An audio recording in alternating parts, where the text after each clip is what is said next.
അടുത്ത 3 ദിവസം കേരളത്തിൽ ഒറ്റപ്പെട്ട ശക്തമായ മഴയ്ക്ക് സാധ്യതയുണ്ട് എന്നതാണ് കാലാവസ്ഥാ നിരീക്ഷണ കേന്ദ്രത്തിന്റെ പ്രവചനം. തിരുവനന്തപുരത്ത് ഇന്നലെ രാത്രി മുതൽ ഒറ്റപ്പെട്ട ശക്തമായ മഴ പെയ്യുന്നു. ഇന്ന് രാവിലെയും തിരുവനന്തപുരത്ത് വലിയ മഴ പെയ്യുകയാണ്. തിരുവനന്തപുരം മുതൽ ഇടുക്കി വരെയുള്ള ജില്ലകളിൽ ഇന്ന് യെല്ലോ അലർട്ട് നൽകിയിട്ടുണ്ട്. കെ സ്റ്റെഫിൻ വിശദാംശങ്ങൾ നൽകും. സ്റ്റെഫിൻ, തിരുവനന്തപുരം നഗരത്തിൽ വലിയ ഗതാഗതക്കുരുക്കായിരുന്നു. രാവിലെ വലിയ തോതിൽ മഴ പെയ്യുന്നുണ്ട്.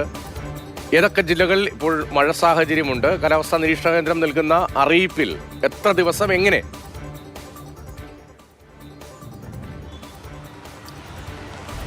രതീഷ്, അതിശക്തമായ മഴ പ്രത്യേകിച്ചും കേരളത്തിൻ്റെ തെക്കൻ ജില്ലകളിൽ ഉണ്ടാകുമെന്നുള്ളതാണ് കാലാവസ്ഥാ പ്രവചനം. ഒറ്റപ്പെട്ട മഴയ്ക്കുള്ള സാധ്യതയാണ് ഉള്ളത്.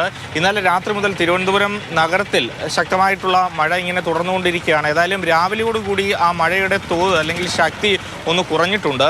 അതുകൊണ്ട് തന്നെ വലിയ വെള്ളക്കെട്ടൊന്നും തന്നെ റോഡിലില്ല. നമ്മൾ ഈ അല്പം മുമ്പ് കവടിയാർ ഭാഗത്തു നിന്നും ഇങ്ങോട്ടേക്ക് നഗരത്തിലേക്ക് വഞ്ചൂർ ഭാഗത്തേക്ക് വരുമ്പോൾ പലയിടങ്ങളിലും വെള്ളക്കെട്ട് എന്നൊന്നും പറയാൻ കഴിയില്ല. നേരിയ തോതിൽ മഴ മാത്രം പെയ്യുന്നുണ്ട്. ആളുകൾ സുഖമായി പോകുന്നു. അതുതന്നെയാണ് ഇപ്പോഴും കാണാൻ കഴിയുന്ന കാഴ്ച. ഇടയ്ക്ക് മഴയൊന്ന് തോന്നുന്നു. പക്ഷേ കഴിഞ്ഞ മഴക്കാലത്ത് കാലവർഷത്തിൻ്റെ സമയത്ത് വലിയ രീതിയിലുള്ള കാറ്റും അതോടൊപ്പം തന്നെ അതിശക്തമായ മഴയും ഉണ്ടായിരുന്നു.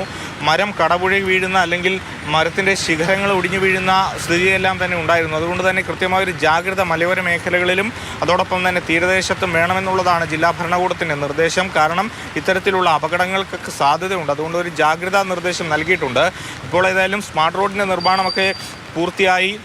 ഓടയുടെ നിർമ്മാണമെല്ലാം പൂർത്തിയായതുകൊണ്ട് തന്നെ നഗരപ്രദേശത്ത് കാര്യമായ വെള്ളക്കെട്ട് എവിടെയും തന്നെ ഇല്ല. ഇന്നലെ രാത്രിയിൽ ഇത്തരത്തിൽ വഞ്ചൂർ അടക്കമുള്ള പ്രദേശങ്ങളിൽ വെള്ളക്കെട്ട് ഉണ്ടായിരുന്നു. ഇപ്പോൾ ഏതായാലും വെള്ളം സുഗമമായി തന്നെ ഒഴുകി പോകുന്നുണ്ട്.